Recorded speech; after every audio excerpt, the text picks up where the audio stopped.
cette plateforme, nous l'avons trouvée un peu étriquée. Et de fil en aiguille, nous en sommes arrivés à la conclusion qu'il fallait créer l'événement nous-mêmes. Créer l'événement veut dire ne pas faire uniquement un salon du livre. C'est pour ça que nous parlons de journée du livre africain du Nigeria, dans ce sens que le salon en tant que tel n'est qu'un aspect des journées. Les journées s'articulent autour d'un thème et on fait énormément de choses. Cette année, le thème c'était les Peuls. Et d'ailleurs, ça s'appelait les Peuls ou la poussière au bout du tableau. Alors, il fallait, et ça n'a rien à voir avec le ce n'est que ça, mais.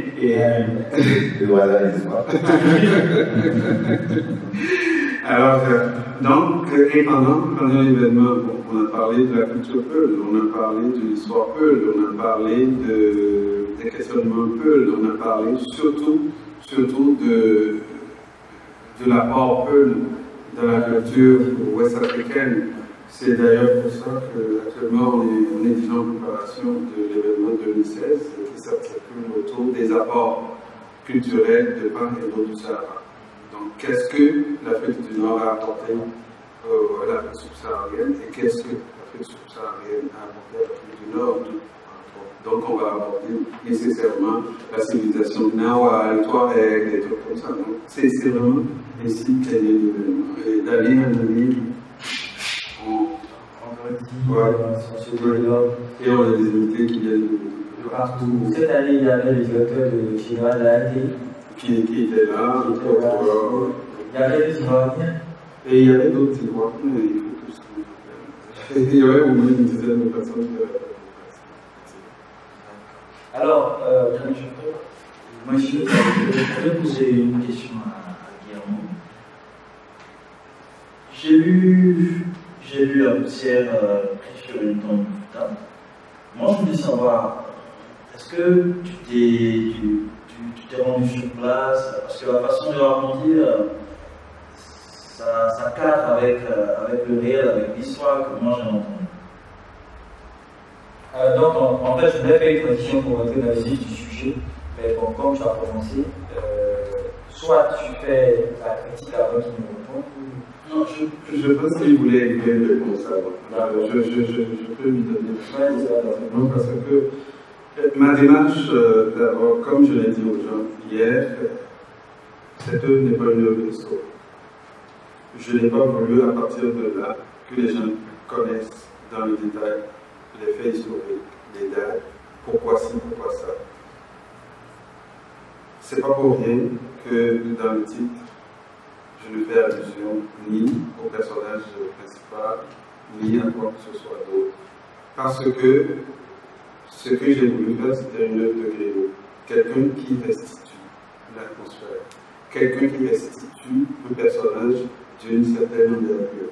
Et qu'à partir de là, la personne ait l'impression que l'histoire lui est racontée de l'intérieur. Et pour pouvoir y parvenir, Mantini a raison, j'ai eu à m'imprégner complètement de la culture.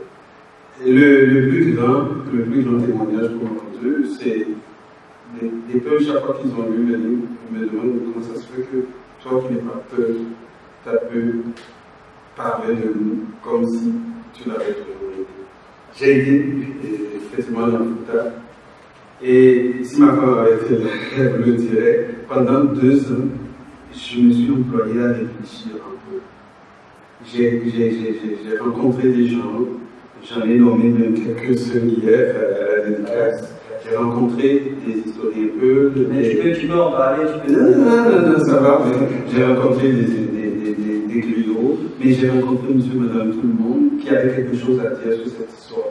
Mais au-delà de tout ce qu'on m'a raconté, je me suis imprégné du Fouta. J'ai vu le soleil se lever sur le Fouta, j'ai vu le soleil au zénith, j'ai vu la poussière au Fouta.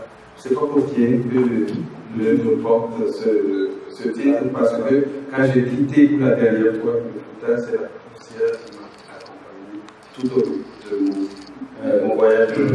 Ça veut dire, tout à l'heure, vous avez dit que ce n'est pas une œuvre historique. Moi, je Je pense que c'est une livre historique, mais ce n'est pas une livre d'histoire. C'est ça, c'est ce que je voulais dire en fait. Ouais. Et on voit bien le critique. Non, il a. Alors, c'était la première fois que je ne savais pas quoi écrire. Parce que l'histoire, sans aller trop loin, me révolte. Parce que ça me rappelle un peu l'insurrection en 1947 à Madagascar. C'est pareil. C'est pareil. Le comportement des personnages, la façon dont les choses ont été menées. Franchement, j'ai été plus révolté que je n'ai pas pu écrire. Voilà. Je n'ai pas pu écrire une seule ligne, mais bon, je pense que quand Auguste est là, je ferai le soin de faire un petit résumé pour les auditeurs. Et puis Auguste, mon aidé Auguste fera le gros boulot. Auguste est d'accord. Auguste, ok, machine à La poussière prise sur une tombe du Fouta, pour moi, comme j'ai dit tout à l'heure, c'est le plus révoltant, c'est le plus cynique, le plus ironique de toutes les pièces de théâtre, en tout cas que j'ai vues en cette année. Dialectique savoureusement bien entremêlée, ironie à jamais écart, l'être vivante et cette poésie aux longues manches. C'est une histoire qui coule, des faits qu'on sort, qu'on ressort du sac, l'Afrique qui veut se lever et ses mains qui l'animent. Le peuple noir qui s'est toujours fait tailler le dos, c'est bravo que des colons ont voulu cacher, ces partenariats hypocrites, ces complots de grande classe, ces destins donnés à la religion, ces révolutions qui ont traité de barbares tous ces consommables qui sont si bien étalés avec grand succès en tout cas dans la belle dame de Guillermo. Il réveille ces vieilles dates cachées par la mémoire coloniale. Ces guerriers peuls qui ont tenu tête à la compagnie française du Sénégal. Je ne veux pas dire ces Français de la compagnie du Sénégal, je préfère dire la compagnie française du Sénégal. Tout a été, en tout cas, tort a été à Abdul Kader d'accepter d'être d'abord marabout, puis maître de Fouta. Et alors est né tout un quartier de complot politique. L'Allemagne Abdul Kader, roi tout-puissant, guerrier hors pair, est contesté. Les nouvelles lois mises en place pour un renouveau Fouta deviennent des plats de Noël, pour un peuple pas encore prêt à se débarrasser de son passé. Sa culture ou procrastination, paresse, injustice sortent à l'ombre. Le changement est mal apprécié et il faut compter avec le gouverneur Blanchot et son pantin de l'amiral pour aider à perpétrer la colonisation, l'esclavage, cette soumission inhumaine qui a servi à aplatir l'humanité et à desservir les bouses de la barbarie. L'espoir, c'est le maître mot qui donne la lumière à cette œuvre grandiose, cette poésie monumentale, cette pièce bien montée. L'Afrique avec l'harmonie Abdul Kader pris sur une tombe sur la stèle d'une Afrique qui refuse d'aller plus loin avec des partenariats tyranniques. Auguste, je te donne la parole. Ok, moi je vais situer le cadre. Ici nous sommes dans le Fouta Djallon. Le Fouta Toro. Le Fouta Toro. Toro, c'est pas le Fouta Djallon. Donc il y a une différence entre Mandane, le Fouta Djallon et le Fouta Toro. Oui. Et quelle est cette différence-là? Et en fait, le Fouta Toro, c'est l'origine. Tout a commencé au Fouta Toro. Et c'est après l'éparpillement des peuples qu'une partie des peuples s'est retrouvée avec ses bêtes du côté du Fouta Djallon, donc le Fouta Djallon qui se trouve entre le Mali et la Guinée, et alors que le Fouta Toro, c'est au Sénégal. Ouais. Donc le Fouta, c'est au cœur du Sénégal. D'ailleurs, le Fouta Toro, ici, c'est au nord du Sénégal.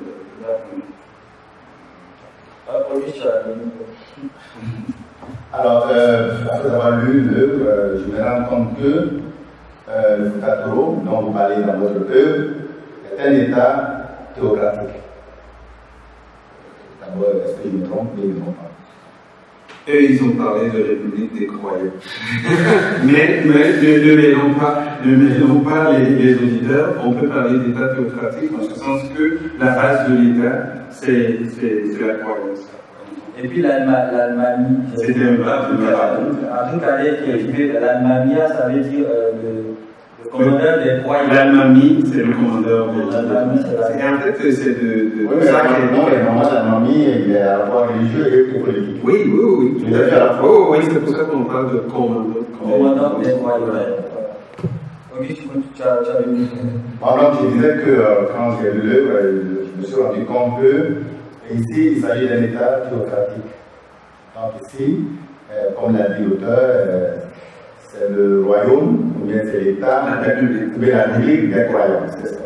Donc ici, on essaie de parler de la République des croyants. Alors moi, ma question, pourquoi la République des croyants?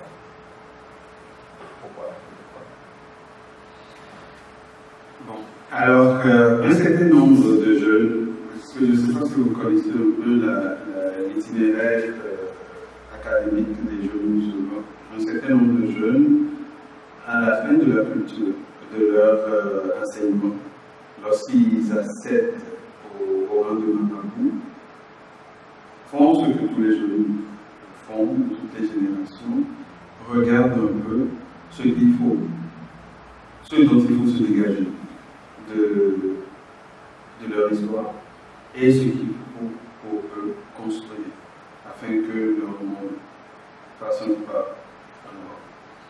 Ils sont quelques-uns, une douzaine, autour de la personnalité la plus forte, c'est Tcherno Souleymane Baal, celui d'ailleurs qui a été le théoricien de Dieu, à en arriver à une certitude. L'exercice du pouvoir ne doit pas être dynastique, c'est-à-dire lié à la naissance. Ça a même été évoqué dans Oui, mais je voulais juste expliquer.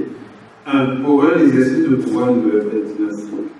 Et ce qu'ils exécutaient le plus, c'était les dérives des mœurs dans cette ère d'une dynastie. On voyait la corruption, en tout cas, imaginez tout ce que vous voulez, de pire par rapport au cercle du pouvoir aujourd'hui, et ils combattent ça. Et pour eux, ça allait mieux parce que les gens ne croyaient pas, parce que la foi n'était pas profondément ancrée dans la démarche sociale des gens. Donc, leur révolution avait, si vous voulez, deux forces. La foi et le social. Le social qui est l'ordre nouveau, qui exige que l'exercice du pouvoir soit confié au meilleur d'entre eux et que ce meilleur soit désigné pas par une coterie, mais par l'ensemble. Oui, à vous d'écouter, j'essaie de me projeter et je vois qu'ici, vous faites allusion au fils en Égypte. Le fils en Égypte. Le fils qui a pensé qu'on pouvait asseoir une politique sur la croyance, une politique sur le bien-être, une politique sur les réseaux sociaux.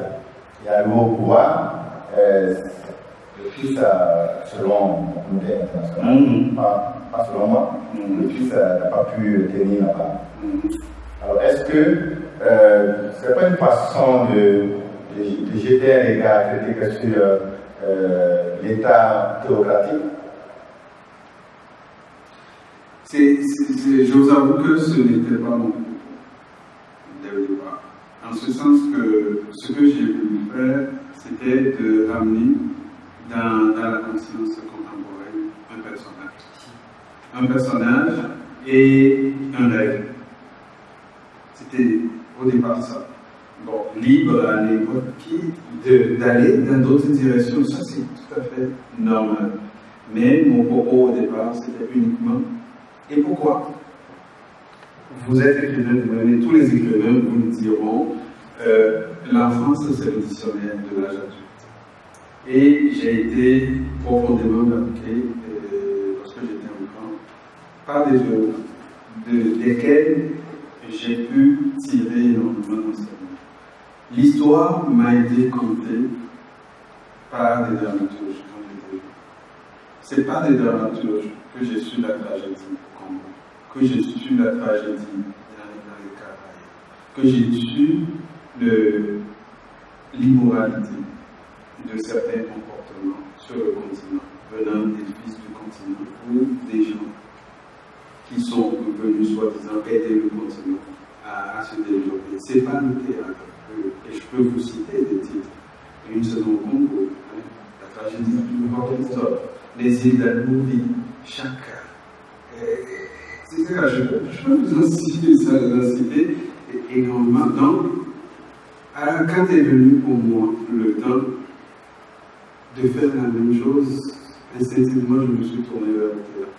Donc, je répète, au départ, pour moi, la chose la plus importante, c'est de remettre le personnage au cœur de notre monde. Ok, c'est vrai, j'ai aimé parce que lorsque on a eu le débat hier à Passam, j'ai dit à un écrivain que au moment, au lieu de juger les mythes ailleurs, les mythes romains, mais les mythes grecs, il est mieux d'utiliser le mythe, nos figures historiques, pour en faire soit une pièce de théâtre, soit un roman. Et je suis très heureux, c'est vrai, j'ai vu votre pièce, vraiment c'est du grand art. C'est du grand art, mais comme l'œuvre humaine n'est pas toujours parfaite, donc je donne la parole à Machini, et puis après, lui, il va essayer, parce qu'il a lu, il m'a dit qu'il va jeter un regard Machine, moi, je voulais surtout revenir sur les nombreuses questions de demander Auguste et poser la question suivante, parce que dans la pièce, j'ai remarqué que les destins pratiquement étaient liés à la religion, parce que c'était surtout la religion musulmane qui revenait sur l'État. C'est normal parce qu'à un moment donné, en tout cas, de cette courte histoire coloniale que l'Afrique a connue, on a connu des guerriers qui avaient été influencés par la religion musulmane. La religion musulmane avait apporté un certain nombre de choses qui ont dû les pousser soit à devenir, à rentrer dans l'histoire ou à sortir de l'histoire carrément. Moi, ce que je voulais savoir, selon vous, est-ce que les gens comme Samori Touré, comme Béanzin, comme notre guerrier, notre super-héros Abdul Kader, est-ce que ces gens-là ont eu une destinée meilleure ou une destinée à applaudir par rapport à leur relation avec la religion?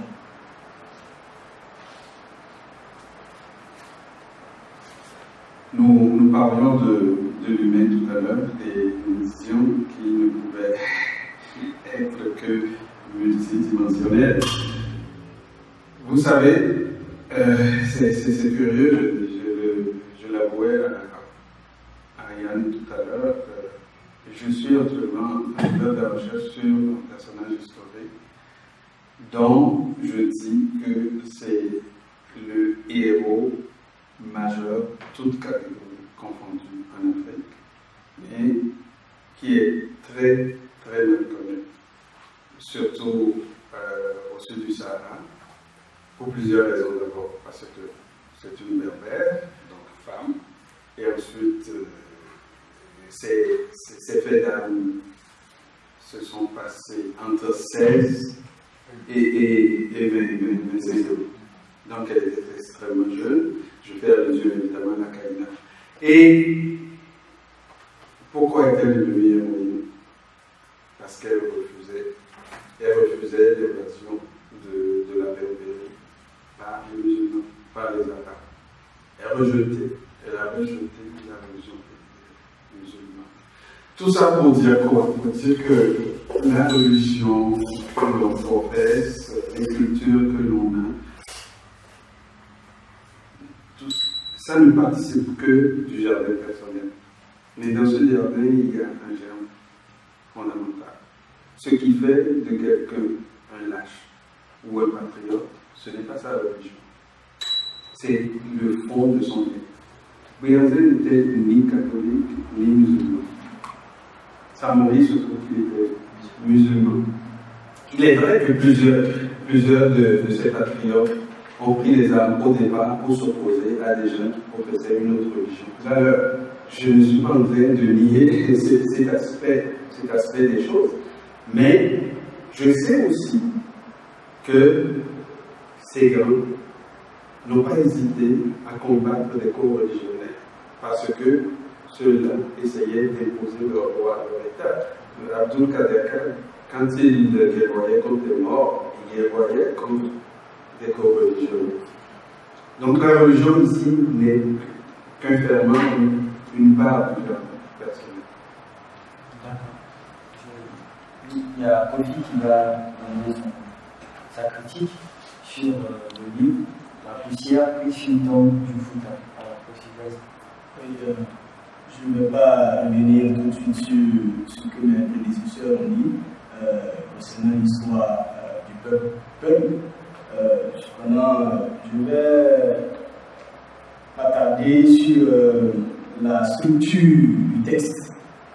D'abord, j'aimerais poser une question à l'auteur. Il structure son texte en 3 actes et chaque acte en 7 scènes. Pourquoi 7 scènes? Oui, pourquoi 7 scènes? Ça fait 7 par 3, ça fait 21. 21, c'est 3. Et comme je suis plus ou moins adepte de la numérologie, je vais te dire que le chiffre 3, c'est le chiffre parfait de Dieu. C'est la Trinité. C'est le critique qui répond à la place de l'auteur. Non, c'est super ça. Permettez que je parce que hier, je suis arrivé en retard à la dédicace de Guillermo, mais il me semble que Alain Taï avait exprimé, a expliqué, mais j'ai eu l'occasion de demander à Guillermo de nous rappeler parce que moi je suis arrivé à la fin de l'intervention d'Alain Taï, il a expliqué, je pense, la question de Kofi. Il a même dit ce que Guillermo a caché. Mais Auguste a raison. Donc, il y a des valeurs symboliques dans ce choix. Bon, le chiffre 3, au-delà de la symbolique spirituelle que cela représente, puisque ici on parle d'un croyant, j'ai dit tout à l'heure que je voulais restituer l'envergure d'un personnage. Et comment le faire autrement qu'en faisant référence aux âges de la vie. Donc, c'est 3. Les âges de la vie chez nos anciens, c'est 3. L'enfance, l'âge adulte et la vieillesse. Mais c'est un être également qui a énormément influencé le devenir de son peuple, qu'il a prédit. Et chez nous, tout part du 3, c'est-à-dire l'assise du foyer. Et pourquoi 3 fois 7? Chaque acte a 7 scènes parce que j'y voyais l'équilibre. L'enfance ne doit pas compter davantage que l'âge adulte et pas davantage que le vieillage, c'est-à-dire le soir de l'existence. C'est une façon de les équilibrer. J'aurais pu les équilibrer, vous avez raison, en 5 scènes par acte, mais pourquoi 5? Je vous laisse ce petit mystère. Il ne faut pas tout expliquer. Effectivement, le 7 représentait des choses, mais je veux éviter que les gens lisent le livre en cherchant uniquement le mystère que j'ai lu. Je me suis donné, je me suis octroyé le droit de me faire un petit plaisir en utilisant des références qui soient fortes. Mais vous pouvez lire au-delà de ces références. Alors tout à l'heure, je disais, est-ce que vous pouvez vas-y, tu as je poursuis. Effectivement, il y a plusieurs interventions de Bibliou. C'est formidable.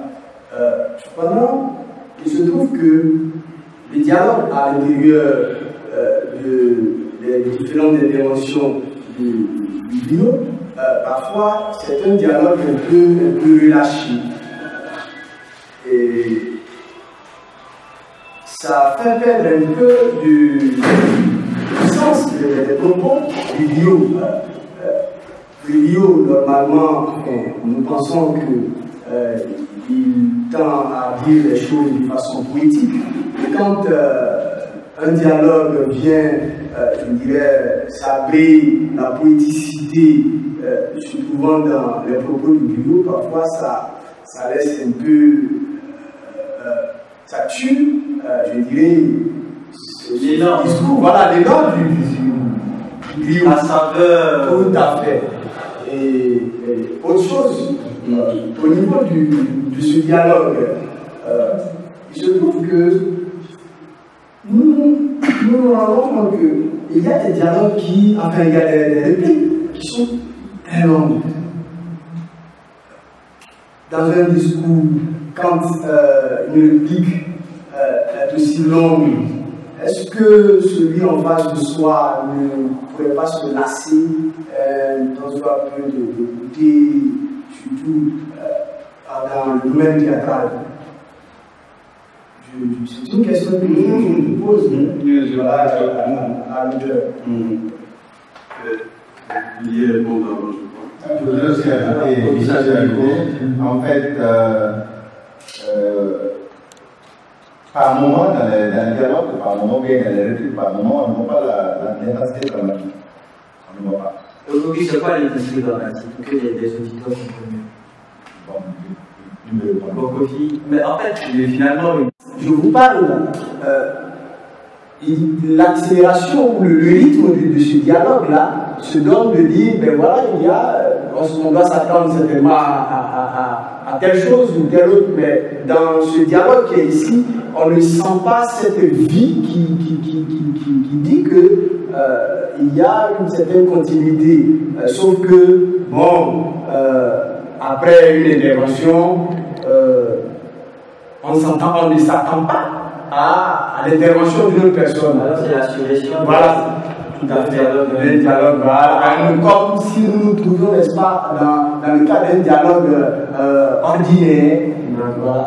D'accord, on va me permettre de financer. Est-ce qu'on peut avoir au moins tu peux donner au moins un exemple à l'auteur pour que Je comprends très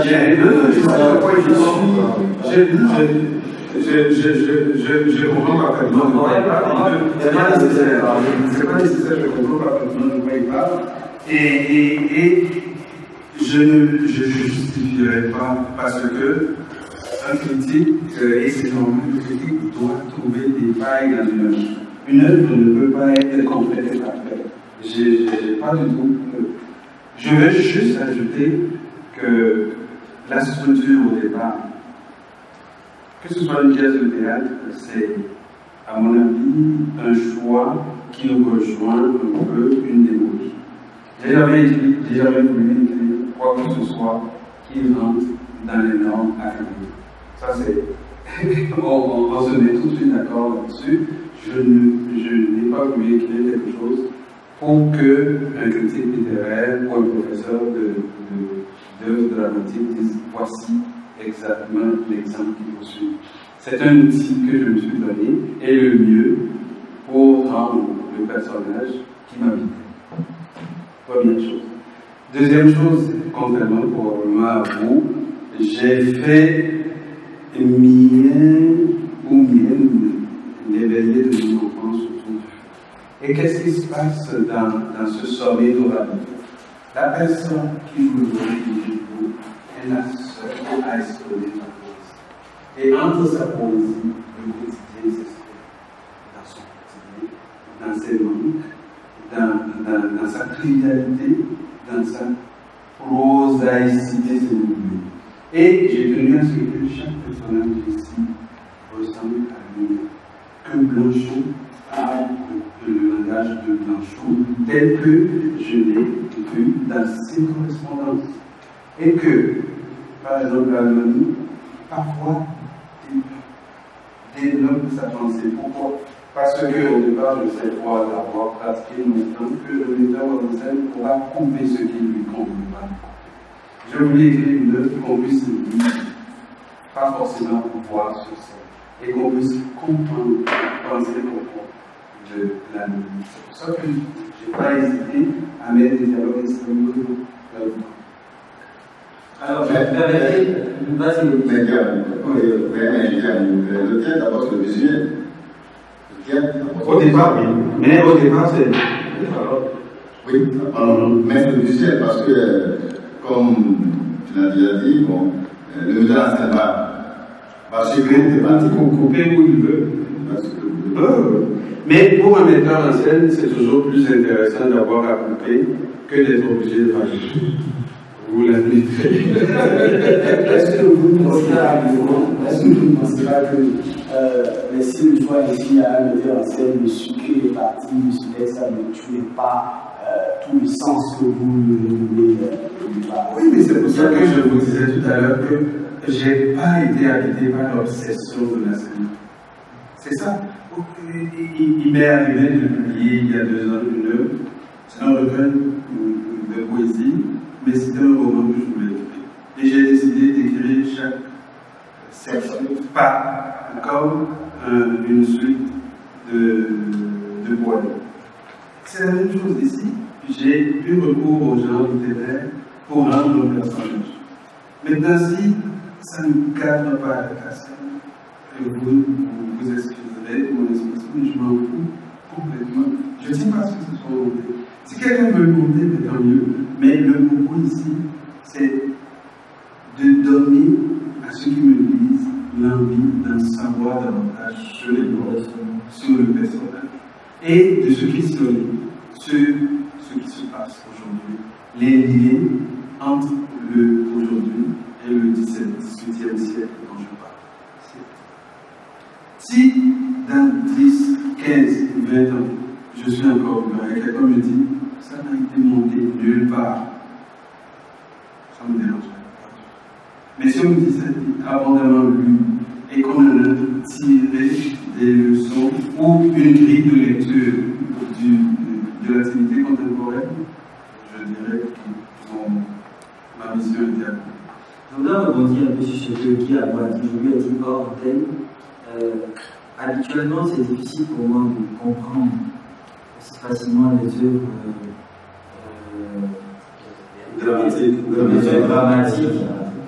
dramatiques, parce que certains auteurs d'œuvres dramatiques s'emploient à mettre beaucoup la technique dans le style d'écriture, etc. Quand Guy Hamon a donné, en fait, j'ai l'habitude de lire les œuvres de Guy Hamon, Monotonie, par exemple, qui est une nouvelle, ensuite l'art de Bancourt, le feuille de Bancourt, le racine de Bancourt, le silence, la prophétie de Bouzou, etc. Mais quand il m'a donné la poussière riche du Fouta, qui est une pièce de théâtre, je me suis dit, encore du théâtre, ça sera difficile pour lire. Mais je lui disais tout à l'heure que, franchement, je l'ai lu comme un roman. Et lorsque je lisais ce livre, j'avais en vue les images. Cela me permettait de mieux comprendre la trame, de visualiser les personnages, de comprendre facilement ce livre. Donc je l'ai lu sans difficulté. J'ai compris la preuve que avant l'édition, il y a eu un échange sur ce livre. Alors lorsque l'auteur dit que l'objectif n'est pas que forcément que son œuvre soit représentée, mais que son œuvre soit lue, je pense que moi, quand j'ai lu, j'ai appris ce truc. Mais attention, je vais ajouter quelque chose. Je suis en train de dire que Châtelet, que c'est parfait d'un point de vue théâtral.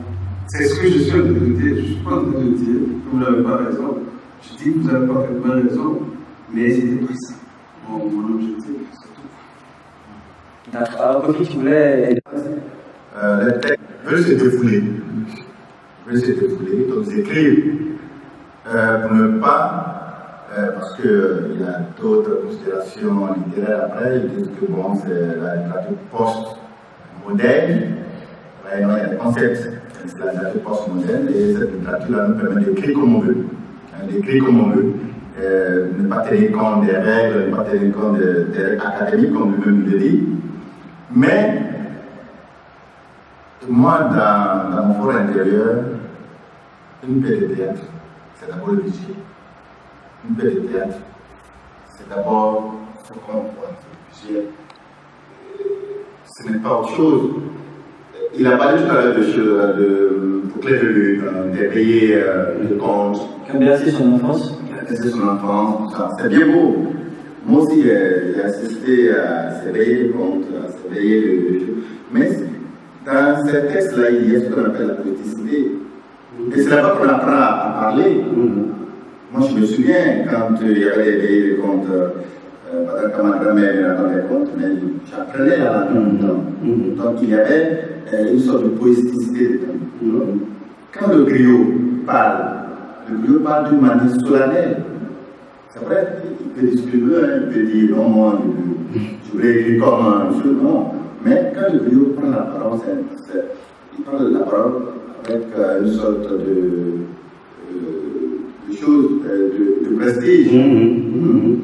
On sent le langage, mais ici on ne sent pas trop le langage. On ne sent pas trop le côté poéticité. Le côté poétique, le poéticité, le côté poétique, poéticité. La différence, non, il y a une nuance. Il y a une nuance, il y a pas une différence. Donc, ça se dit. Oui, ça se dit. Alors, une leçon poétique ne sont pas la poéticité de langage poétique. Toi, c'est le contraire. En fait, moi, ce que je voulais dire, quand il dit qu'il ne sent pas la poéticité, moi, je ne suis pas d'accord avec lui. Moi, je ne suis pas d'accord avec lui. En fait, je pense plutôt que l'auteur, en même temps qu'il s'est défoulé, comme Auguste l'a dit tout à l'heure, il a aussi essayé de se faire comprendre par ses lecteurs, d'être plus simple, parce que moi, franchement, ce n'est pas une pièce de théâtre ordinaire, comme ce qu'on a l'habitude de voir ici. Je suis désolé de le dire, mais je pense que le niveau de langue n'est pas peut-être trop technique, mais franchement, il est accessible à tous. Donc, je me disais que je l'ai lu comme dans le monde. Oui, mais ce que j'ai dit, je dis c'est tellement bien écrit qu'on va les faire. C'est tout. Ah, d'accord. Ça, c'est mon passé, ça. Mais vous m'avez pas compris. C'est tellement bien écrit qu'on va les faire. Non, tu sais, tu parles tellement avec. Tu parles avec la technique. Oui, mais c'est ça. Tu parles avec la technique. C'est tellement bien écrit qu'on va les faire. C'est pourquoi je dis que non. Quand c'est bien écrit, à un moment donné, il a relâché. Pourquoi il ne voit pas le côté solennel du griot? Il a relâché. Oui. On devait continuer. Mais comme il dit que c'est pour se défouler, là, il m'arrête. Sinon, c'est bien écrit. Et quand moi, je l'ai lu comme un roman, je l'ai lu hier, on m'avait demandé est-ce que tu l'as lu? J'ai dit non, mais c'est la nuit là qui l'a lu. Pareil aussi. Je l'ai dit. C'est pareil. Mais seulement, à un moment donné, je me suis posé des questions en disant mais où est le côté solennel? Je permets qu'à la page 11, je cite les griots. Et vous avez raison, gens du 21e siècle, car le mot griot rend assez fidèlement les nuances de mon état. Ma charge m'a constitué gardien de la mémoire, mémoire du temps, mémoire des lieux, mémoire surtout des êtres créés. Je suis l'antidote à la somnolence excessive de mes semblables. Je suis aussi la gorge qui, en leur nom, tisse des fils d'éternité autour de la grandeur de ceux qui ont contribué à construire les âges de notre dérive commune, notre dérive sur terre. Hommes et femmes du siècle de l'araignée tisserande de mots, ma gorge aujourd'hui s'attarde sur un nom immense, un nom unique, Abdul-Kader Khan. J'anticipe votre froncement de soucis. Je devine que vous ignorez encore à peu près tout cet esprit exceptionnellement lumineux qui a su, en son temps, intimider les ténèbres convoitant le noble héritage des anciens empires. Son nom est un patrimoine. Retenez bien ce nom, Abdul Kader Khan. À l'unanimité des voix, ses pairs et la population l'ont désigné comme premier Almami du Fouta. Dans les prochaines minutes, je vous le promets, vous comprendrez pourquoi mon instrument et moi, en appelant à votre attention, l'histoire se prépare à soulever une paupière sur les ultimes incantations du XVIIIe siècle, un siècle riche de turbulences dans le Fouta Toro. Bon, là, je m'arrête là. Quand tu dis, tu ne vois pas la poésie. J'ai dit ceci, que il y a de la poéticité dans le prologue et l'épilogue. Cependant, Auguste vient de souligner le fait. Il dit qu'à un moment donné, l'auteur a relâché. Quand on prend le texte, il y a une partie à la page 194, on prend la voix. Quand tu lis le texte, tu sens qu'il n'y a pas de poéticité dans cette partie-là. Du coup, je me dis que. À la moi j'ai découvert la poéticité. Le marabout convoque au secours de sa volonté, autant sa piété que les énormes ressources de son esprit. Il faut prendre ici, c'est le livre qui l'a. Ici, franchement, pour ce que tu viens de dire, je ne vois pas la poéticité. Non, mais la construction de la phrase. Non, c'est une phrase normale. C'est une phrase normale. C'est une phrase normale. Moi, je n'ai pas. Franchement, j'ai rien relevé ici, sinon.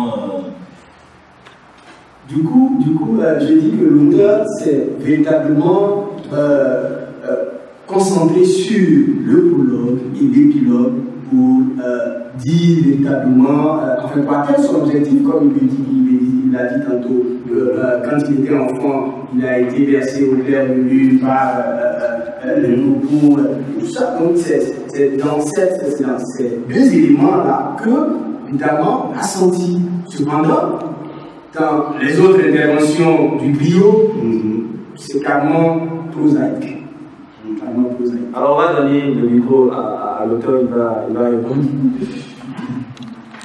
Oui, c'est totalement légal, on te dit, attention, s'il y a une relâchement. Sinon, le texte est pénible. Et je le dis toujours, que voilà.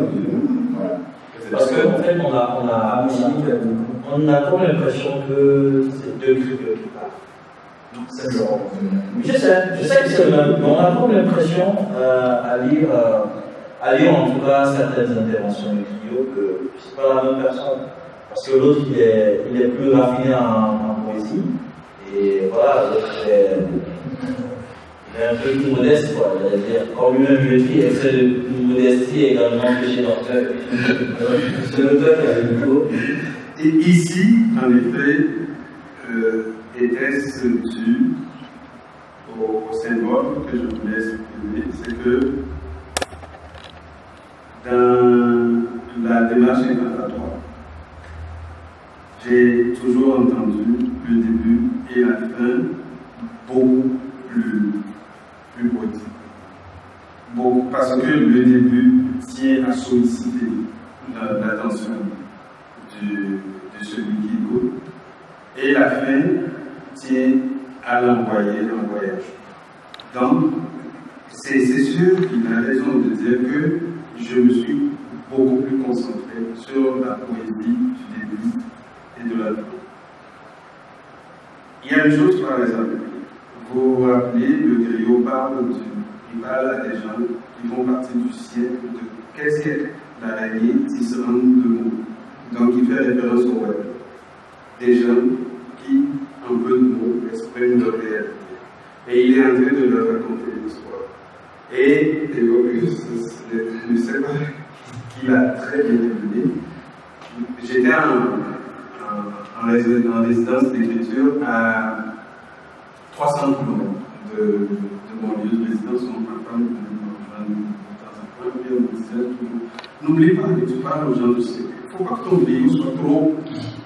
Bon, je ne dis pas que ça m'a influencé. Je ne suis pas en train de dire que ça m'a influencé, mais il se peut que derrière tout ça, inconscient. Mais je viens de réaliser avec vous, effectivement, il y avait de. Alors là, on a fait une pause musicale. On a soufflé un peu, et puis on reprend dans le scientifique. Je pense que là, les techniciens ont nous propose une musique qui cadre avec le hymne du Sénégal, c'est ça le but. Que le petit discutons sur l'œuvre La poussière puis sur une tombe du Fouta de l'auteur Guy Hamon.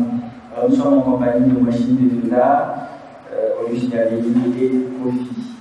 Alors, qui avait le micro ou qui a le micro? Je pense que c'est l'auteur qui doit avoir le micro parce qu'on a fait des questions. Pour les dictatures, Yann, je laisse le micro. Voilà.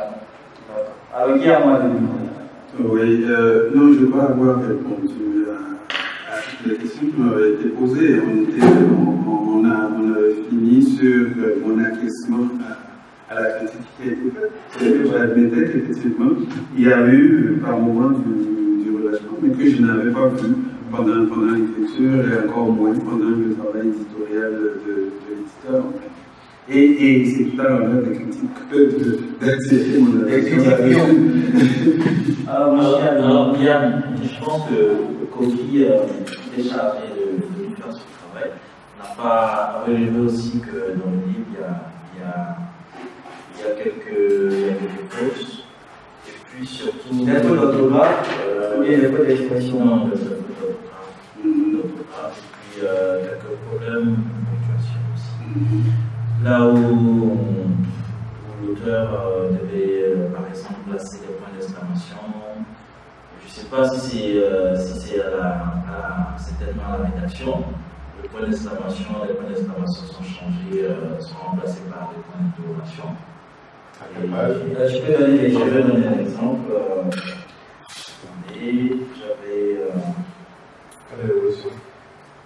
Alors, je commence d'abord par la page 37.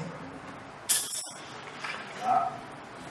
Si vous y êtes, vous dites à la page 37, donc à la ligne 1, 2, 3, 4, 5, 6, 7, 8, 9, 10, 11, 12, 13, 14, 15, 16, 17, 18.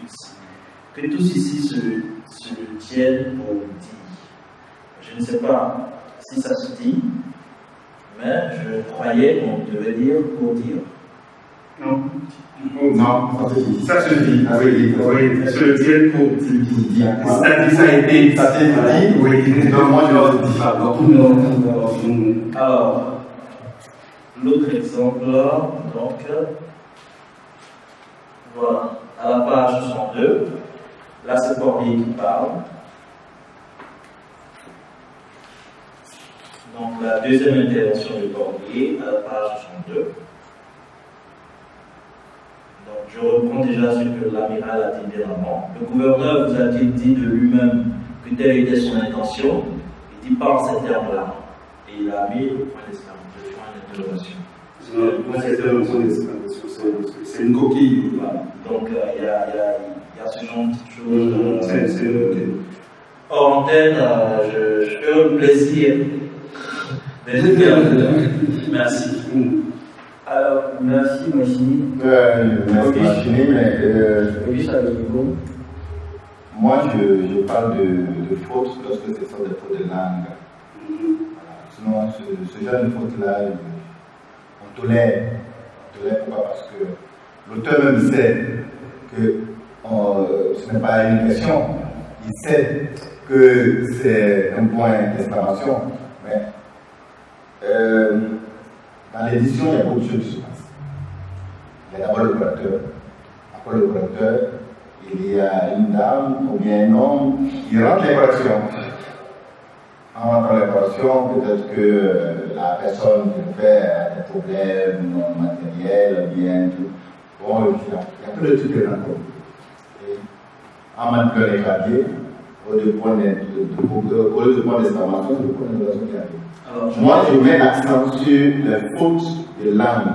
Je voulais par exemple te montrer un exemple à la page. Moi, je dis la page 91. Et vous me direz si la phrase est correcte, parce que j'ai du mal à me convaincre que la phrase est correcte. Alors, c'est Hamadi qui parle à la page 91, la première intervention de Hamadi. Envoûté du tu, le mot ne rend pas justice à l'extrême félicité où je me trouve plongé. Mon problème, c'est le coup. Oui. L'extrême félicité dans laquelle? Dans laquelle, Donc, le ou, ici, en place, Dans laquelle, oui. Ici, le ou, toi-même tu l'as dit, le départ, il a écrit simplement. Si c'était dans un langage soutenu, elle est dans laquelle. Si ce n'est pas un langage soutenu. Ou le ou, c'est normal, c'est pas une faute. d'accord. C'est pas une fausse. Mon souci, c'est que, je veux dire, il casse la langue à partir de le mot ne rend pas justice. Parce que si vous commencez à lire à la page, même à la page 88, jusqu'à cette page-là, j'ai un problème avec le ou.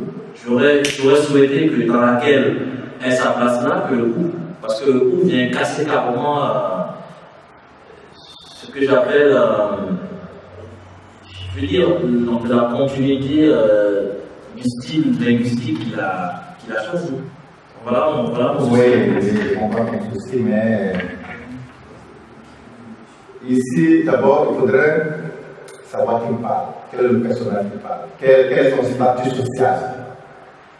Avant de porter la critique sur ce qu'il dit, je cherche à comprendre le statut social de celui qui parle.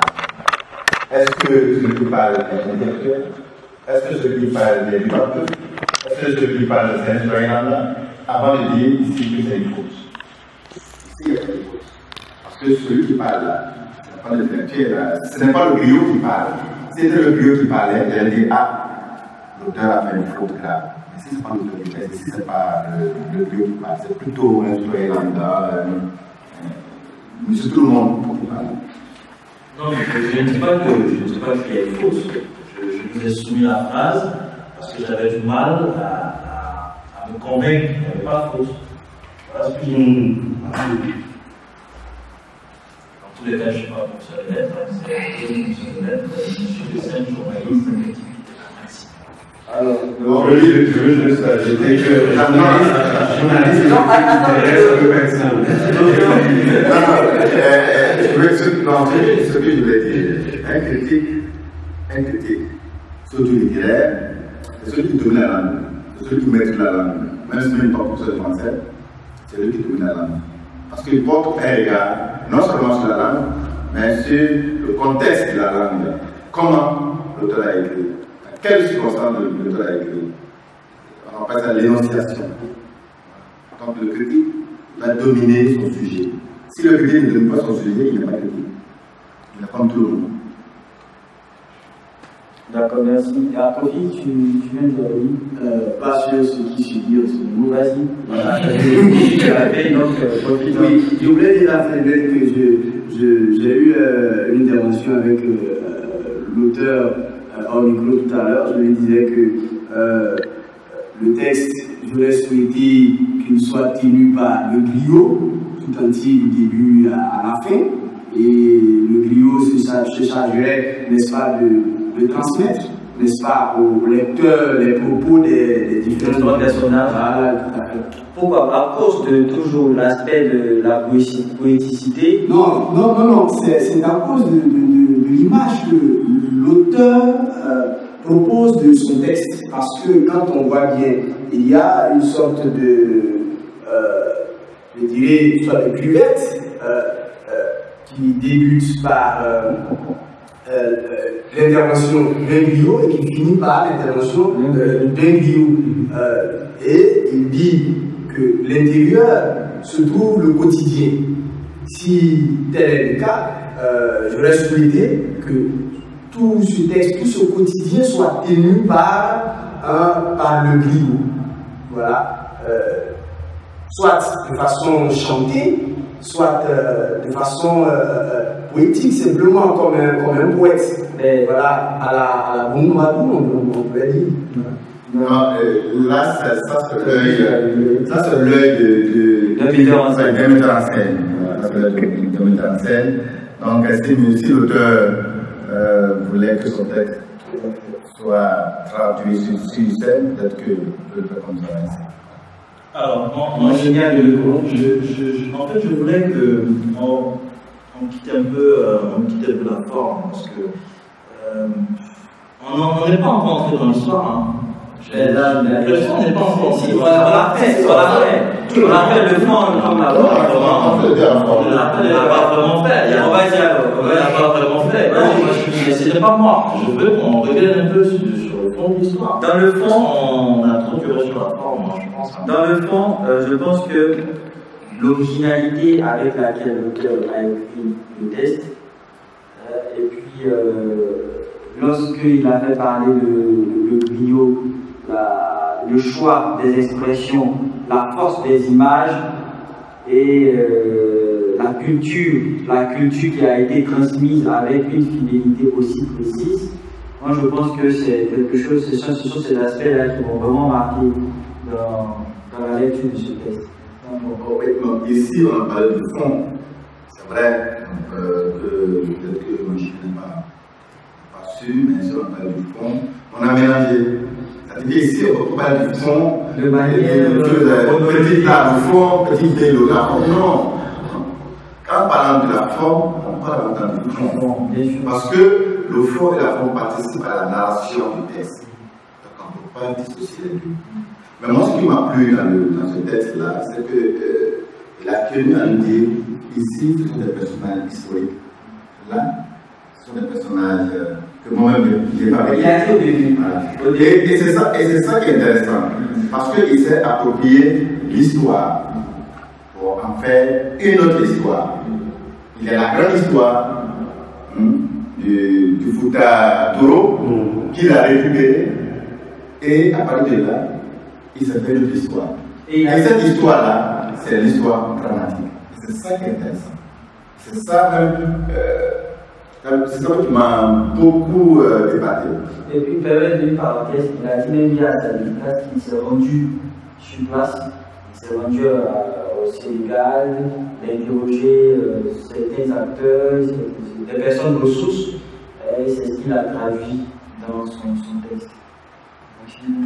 Alors, moi, je voulais revenir sur certaines expressions, franchement, qui m'ont épaté. Mais avant, je voulais dire à Auguste, à mon aîné Auguste, que non, je ne dis pas qu'on n'a pas parlé du fond. Mais on n'a pas parlé du fond. Voilà, c'est ça ce que je veux dire. Maintenant, après, on a passé un peu l'éponge voilà, sur certaines choses, on a relevé un peu certaines choses, mais bon, on n'est pas rentré véritablement dans l'histoire, dans la position de Blanchot, dans la position par exemple, de l'amiral, voilà, c'est en fait ce que je veux dire, sinon je sais qu'on peut parler du livre, je veux dire, dans sa globalité. Vous voyez par exemple à la page 82, Ali Mamadou qui nous sort une phrase vraiment très magnifique. L'on ne soigne pas le bétail avec le poison. Ça, c'est une phrase que moi j'aime bien. Et puis à la page 84, Ali Toundou qui dit l'information, c'est le lait du pouvoir. Et puis un peu plus loin, Abdelkader qui est très poétique, contrairement à notre griot, à certains passages. Il dit par exemple à la page 115, Mono, la sonorité est harmonieuse. On dirait presque une fleur du corps. Ça, franchement. Je donne, vas-y. Non, c'est bon, je peux comprendre. À la page 107, celle 2. Voilà ce que l'auteur dit. Le jour bat les paupières à l'outil de sommeil et de lassitude à l'horizon du par les nuages. Les premiers vents de l'hivernage tapent à répondre aux supplications des humains à bout de chaleur. Installé sur un tapis de prière, les doigts en mouvement continuel sur les grains de son chapeau, l'illustre captif d'Armel du Caillot verbalise ses tatas. Ça, c'est vrai. C'est pas 107. C'est la page 107, à la scène 2. Et il dit par exemple, à la page 208, je vois que mes mots échouent à trouver la moindre résonance dans ton esprit. Il y a beaucoup d'expressions. Oui, mais il y a beaucoup d'expressions. Moi, c'est le titre. C'est dans ce titre-là que je trouve le côté poétique. Si l'éditeur n'avait pas mis théâtre, j'avoue, j'avoue pareil que toi. Ça veut dire que mais ça, c'est un poème. Je pense que C'est un poème à long cours. Voilà. J'ai pensé que c'était un. L'auteur a l'habitude souvent aussi de longues phrases, comme type par exemple les racines de Bancoul, rêve de silence. Ou une goutte de rosée sur les. Par contre aussi des petits coups comme monotonie. Et puis il y avait l'enfer. Oui, mais on a dit, on n'est pas unidimensionnel.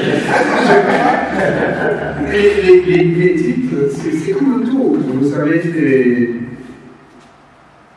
j'ai toujours eu les titres avant d'écrire la première ligne.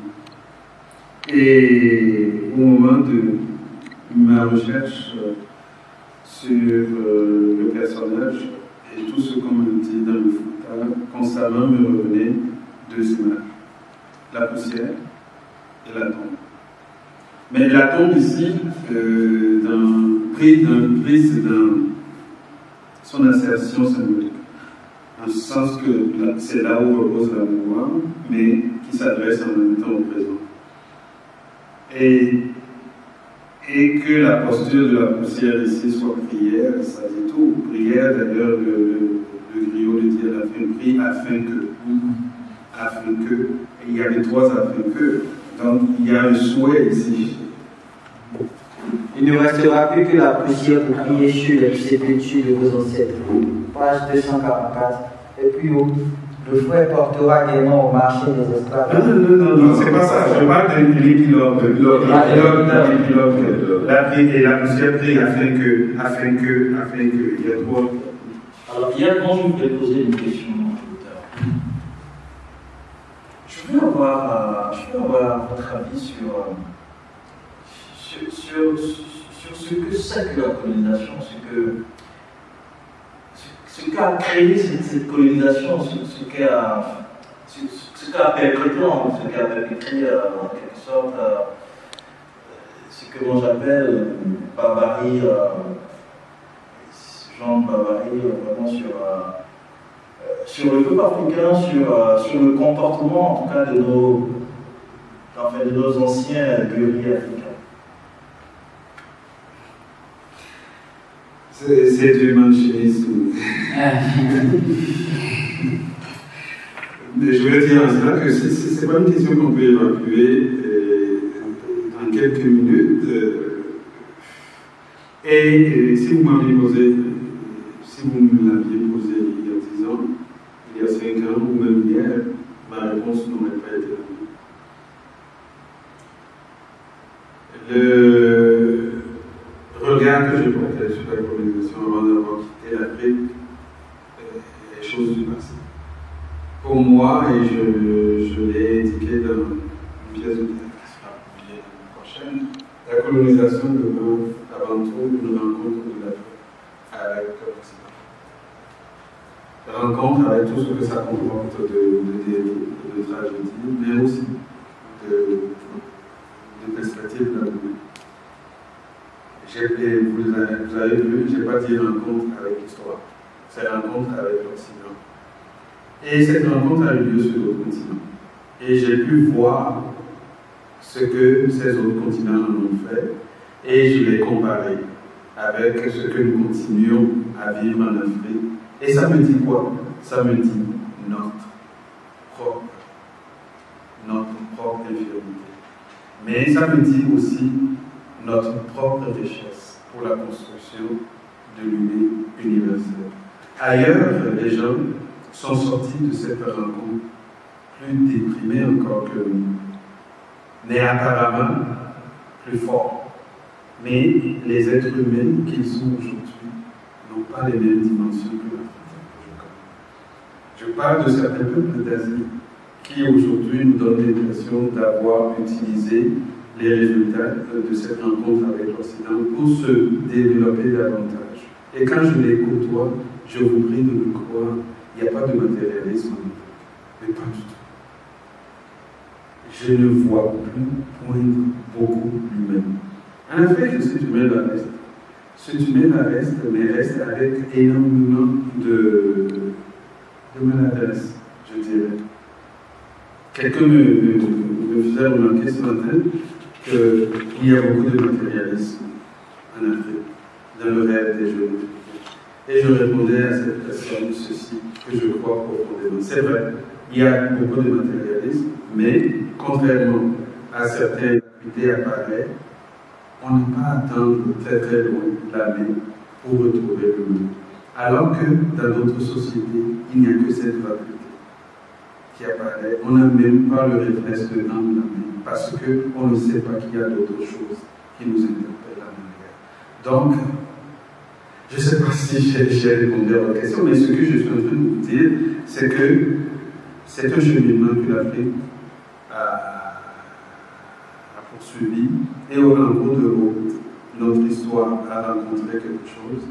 Ça a créé une turbulence. Nous sommes encore en train d'assumer les résidus de cette turbulence, mais ça a débouché sur quelque chose d'extrêmement positif. Ok, nous sommes à quelques minutes de la fin de l'émission. Alors, Kofi, je voudrais dire que l'auteur, n'est-ce pas, après s'est passé bio, les dernières phrases, il dit la poussière continuera à plier sur une tombe de Fouta jusqu'à ce que l'Afrique tourne enfin le dos au tuyau intestin et se souvienne d'assumer dignement son destin. Je pense que tout ce que l'auteur dit là sont des propos qui prêtent, n'est-ce pas, à son personnage. Parce que c'est seulement le trio qui le prête à... Non, mais comme c'est là, comme je dis le texte, le duo porte. Là, nous sommes à la fin de l'émission. Alors, permettez-moi de recueillir vos derniers mots avant de passer le micro à l'auteur. On commence par la Chine. Alors, moi je souhaite plein succès à cette belle œuvre. Franchement, c'est vraiment du ballet, c'est vraiment quelque chose de vraiment magnifique. Voilà. Merci, monsieur. Alors, Kofi, merci d'être venu. Merci pour tes interventions pertinentes. Merci. Ton dernier mot. Mon dernier mot. Bon vent à l'auteur et à cette œuvre dont le titre dit toute une poésie, et cette poésie qui est portée par l'histoire que l'auteur, n'est-ce pas, tente de faire connaître à son public. Et je prie que le public, n'est-ce pas, après cette émission-là, s'approprier-le pour en savoir davantage sur l'histoire du peuple. Alors, je rappelle que cette œuvre a été éditée chez les éditions Passerelle. Et elle est disponible en librairie. Mais l'auteur nous dira plus de détails sur la disponibilité de. Alors, Auguste Niali, tu as le micro, merci d'être venu. Oui, merci Yann. C'est la première fois que je vois un auteur sincère. La plupart des critiques que je pose sur les œuvres, on m'a toujours traité de quelqu'un qui veut casser l'œuvre. On m'a même menacé de mort par un moment. Moins que Mochini, hein? Non, Mochini, lui, il vient d'arriver. Il ne sait pas. Alors voici un auteur qui est sincère. Pas parce qu'il a peur de la critique, mais il est sincère dans ses propos. Il faudrait que tous ceux qui sortent à Côte d'Ivoire, tous les jeunes écrivains qui sortent maintenant des bouquins, qui prennent l'exemple sur Guillaume. Parce que la critique, qu'elle soit mauvaise selon la vision, qu'elle soit bonne ou pas, la critique ne peut pas casser une œuvre littéraire. Si Machini dit par exemple que cette pièce de théâtre est mauvaise, il y a des gens qui vont aller acheter la pièce de théâtre pour voir pourquoi Machini dit qu'elle est mauvaise. Donc la critique ne peut pas casser une œuvre littéraire. Alors je dis merci à l'auteur parce qu'il a été sincère avec nous. Et bon vent à son œuvre. D'accord. Merci Auguste. L'auteur, avant de passer le micro à l'auteur, je vais rebondir sur ce que tu as dit. Il n'aime pas, bon, il n'apprécie pas trop ça, mais bon, je dirais que c'est quelqu'un qui m'a beaucoup marqué par son humilité. C'est un homme, je le dis, hein, je le dis en citant aussi ce qu'il a dit, un homme de grand savoir, qui est beaucoup humble. Et avec lui, on apprend beaucoup. Et je dois lui dire merci. Chaque fois qu'il est à Abidjan, il m'appelle, il dit qu'il est là. On passe du temps à discuter, à échanger. Et j'apprends beaucoup avec lui. Alors, Kiamou, merci infiniment. Merci pour tout. Merci d'être un exemple aussi pour plusieurs, surtout pour moi, surtout aussi pour ceux de l'école des poètes qui te citent beaucoup. Avec Alain Taï qui te cite beaucoup. Alors je ne vais pas trop parler, je vais te laisser le micro. Je te dis merci encore de laisser le micro. Que vous dire d'autre mots que ma reconnaissance à chacun d'entre vous m'avoir permis d'éviter d'être un menteur aujourd'hui parce que pas plus tard qu'hier, je disais à ma femme que mon séjour à Abidjan était sous le signe de l'apprentissage. Et que chaque jour, j'apprenais quelque chose de nouveau, j'apprenais quelque chose qui apportait sa pierre à l'édification de l'être que je suis. Et aujourd'hui, vous m'avez permis de découvrir des choses, de découvrir des aspects qui pourraient être améliorés. Et si j'avais à réécrire ou si j'avais à faire une nouvelle édition, de questionner l'à propos de certaines expressions ou l'à propos de certaines formulations, alors je vous remercie énormément. Si partout, sous tous les cieux, les critiques étaient aussi constructives et aussi constructives, parce que je parle là, oui, ce serait pour moi, et il a raison de dire en plus, ce n'est pas de mépriser la critique que de dire ça et ça ne porte pas atteinte à l'œuvre, mais la critique, toujours quelle qu'elle soit, la démarche de l'auteur. Même les auteurs qui me disent « ça ne me dit rien », ne les croyez pas. Ça, la prochaine fois qu'ils prennent la plume, ils se rappellent. Ça, c'est ce qu'on leur a dit, quel que soit ce qu'ils disent. Alors, encore une fois, merci. Merci beaucoup. Merci à Ginette Littéraire, merci à Yann, merci à Auguste, aux copines et à notre fille. Merci surtout à la régie. Merci, chers auditeurs, merci pour votre fidélité à l'émission Ginette Littéraire. Le dimanche suivant, nous n'aurons pas d'émission, il y aura une rediffusion de cette émission avec Guillermo. Pour le dimanche 30 novembre, nous recevrons le professeur Cyril Bali avec son œuvre Sur les traces de mon père. Alors, bon dimanche et que Dieu vous bénisse.